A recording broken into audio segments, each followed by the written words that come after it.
ইযহাব আনতা ওয়া রাব্বুকা ফাকাতিলা ইন্না মাআকুমা মুকাতিলুন। নবী আপনি সামনের দিকে অগ্রসর হন, নবী আপনি সামনের দিকে অগ্রসর হন। ওয়ালাকিন্না নুকাতিলু আন ইয়ামিনিক। নবী আপনি টেনশন করিয়েন না, কাফেরদের ঢাল রয়েছে, তরবারি রয়েছে, লৌহ বর্ম রয়েছে, তারা সংখ্যায় বেশি। নবী আপনি টেনশন করিয়েন না। ওয়ালাকিন্না নুকাতিলু আন ইয়ামিনিক। নবী আমরা আপনার ডানে থেকে যুদ্ধ করব। ওয়া আন শিমালিক। নবী আমরা আপনার বামে থেকে যুদ্ধ করব। ওয়া আন আমামিক। আমরা আপনার সামনে থেকে যুদ্ধ করব। ওয়া আন খালফিক। আমরা আপনার পিছন থেকে যুদ্ধ করব। নবী ওয়াল্লাহি আমাদের একজন সাহাবী যতক্ষণ পর্যন্ত জিন্দা থাকবে, আমাদের একজন সাহাবীর শরীরে যতক্ষণ পর্যন্ত এক ফোঁটা রক্ত থাকবে, নবী আপনার শরীরে আমরা একটা ফুলের টুকা পর্যন্ত রাখতে দিব। তো আসুন এই নবীকে কিভাবে ভালোবাসবেন, এই নবীকে কিভাবে মহব্বত করবেন। ভালোবাসার ধরন বা পদ্ধতি হলো দুইটি। কয়টি? দুইটি। একটি হলো সাহাবী পদ্ধতি, অপর আরেকটি হলো ইহুদি পদ্ধতি। ইহুদিরাও তাদের নবী হযরতে মূসা আলাইহিস সালাতু ওয়াস সালামকে ভালোবাসতো। কেমন ভালোবাসতো? আল্লাহ পাক রব্বুল আলামিন যখন আদেশ করলেন, হে নবী মূসা যাও তুমি তোমার সম্প্রদায়কে নিয়ে তোমাদের বাপদাদার যেই বসত ভিটা আমালিকা সম্প্রদায় দখল করে রেখেছে সেটা আজাদ করো, স্বাধীন করো, মুক্ত করো। আল্লাহর নবী হযরতে মূসা আলাইহিস সালাতু ওয়াস সালাম তার জাতির নিকটে গিয়ে বলল, হে আমার জাতি বনি ইসরাইল, আল্লাহ পাক রব্বুল আলামিনের আদেশ আমরা যেন আমাদের বাপদাদার যেই বসত ভিটা কওমে আমালিকার হাত থেকে আজাদ করি, স্বাধীন করি, মুক্ত করি। আসো তোমরা তাদের থেকে আমরা আমাদের বাপদাদার বসত ভিটা আজাদ করব, স্বাধীন করব, মুক্ত করব।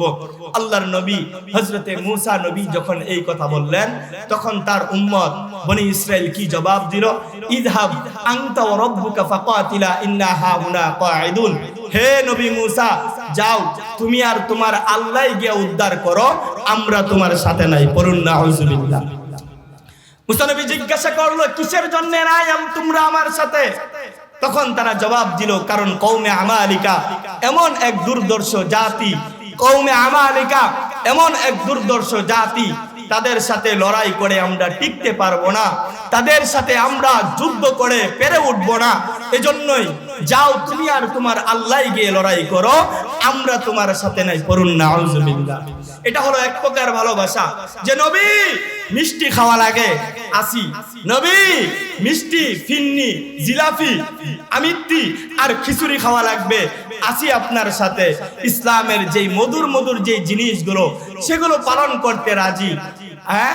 আর কিন্তু কষ্ট যদি করতে হয়, আঘাত যদি সহ্য করতে হয়, কষ্টের কাজ যদি আসে তাহলে সেটা আমরা করতে রাজি না। এটা হলো এক প্রকার ভালোবাসা, যে নবী আপনার জন্য সব করতে রাজি, কিন্তু কাদিয়ানীরা আপনার বিরুদ্ধে কথা বলবে, তাদের ব্যাপারে আমি প্রতিবাদ করতে রাজি নাই। এটা হলো এক প্রকার ভালোবাসা। দ্বিতীয় আরেকটা ভালোবাসা হলো সাহাবী পদ্ধতি। আল্লাহু আকবার, আল্লাহু আকবার। সাহাবীরা রাসূলকে কেমন ভাবে ভালোবাসতেন, সাহাবীরা রাসূলকে কেমন ভাবে মহব্বত করতেন। আজকে আমার আপনার মধ্যে রাসূলের ভালোবাসা নাই, আজকে আমরা রাসূলকে ভালোবাসার মতো ভালোবাসতে পারি না। সাহাবীরা রাসূলকে ভালোবাসার মতো ভালোবাসতে পারতেন, রাসূলকে ভালোবাসার মতো ভালোবাসতেন। এজন্যই তো সাহাবীরা সফল কাম হয়ে গেছেন। সাহাবীরা রাসূলকে কেমন ভাবে মহব্বত করতেন, ভালোবাসতেন। বদরের যুদ্ধ আল্লাহর নবীর জীবনের প্রথম যেই যুদ্ধ, ওই যুদ্ধের নাম হলো বদরের যুদ্ধ। নবী আমার 313 জন সাহাবীকে সঙ্গে নিয়ে বদরের প্রান্তরে উপস্থিত হয়ে গেলেন। চেয়ে দেখলেন কুফফার শক্তি 1000-এরও বেশি, পক্ষান্তরে মুসলমান মাত্র 313 জন, যারা নিরন্ন নিরস্ত্র, যাদের কোনো ঢাল নাই, যাদের কোনো তরবারি নাই, যাদের কোনো লৌহ বর্ম নাই। আর পক্ষান্তরে কুফফার শক্তি, যাদের ঢাল রয়েছে, যাদের তরবারি রয়েছে, যাদের লৌহ বর্ম রয়েছে। আল্লাহর নবী টেনশনের মধ্যে পড়ে গেলেন, নবী আমার চিন্তার মধ্যে পড়ে গেলেন। আরে কুফফার শক্তি যদি আমার উপর আক্রমণ করে, জানি না আমার সাহাবীরা আমার সঙ্গে কেমন আচার ব্যবহার করে, আমি জানি না আমার সাহাবীরা আমার সঙ্গে কি ব্যবহার করে। মুসা নবীর মতো নবীকে রেখে উম্মত পালাইবে নাকি নবীর সঙ্গে থাকবে, এই চিন্তায় আমার নবীর চেহারাটা মলিন হয়েছিল। হাদিসের কিতাবের মধ্যে আছে রাসূলের চেহারাটা কালো হয়েছিল। রাসূলুল্লাহ সাল্লাল্লাহু আলাইহি ওয়াসাল্লাম এই চিন্তায় সমস্ত সাহাবীদেরকে ডাক দিয়ে বললেন, হে আমার প্রিয় সাহাবীরা, উশিরু আলাইয়া ইয়া আইয়ুহান নাস, হে আমার প্রাণের সাহাবীরা, তোমরা আমাকে বলো দেখি আজকে আমার কি করা উচিত হবে। আল্লাহর নবী মলিন করে চেহারাটা মায়াবী কণ্ঠে সাহাবীদেরকে সম্বোধন করে বলতেছিলেন, হে আমার প্রাণের সাহাবীরা, তোমরা আমাকে বলো দেখি আজকে আমার কি করা উচিত হবে।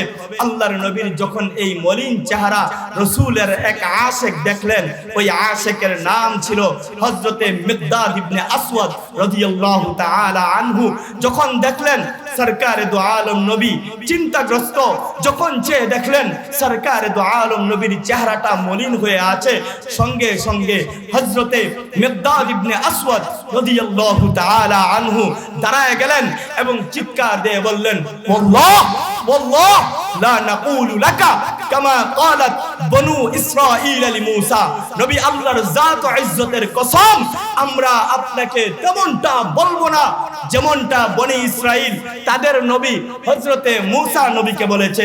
নবী, আমরা আপনাকে তেমনটা বলবো না, বরঞ্চ নবী আমাদের বক্তব্য শুনুন।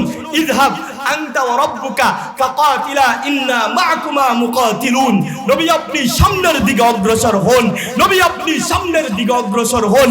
ওয়ালাকিন্না নুকাতিলু আন ইয়ামিনিক, নবী আপনি টেনশন করিয়েন না, কাফেরদের ঢাল রয়েছে, তরবারি রয়েছে, লৌহ বর্ম রয়েছে, তারা সংখ্যায় বেশি, নবী আপনি টেনশন করিয়েন না।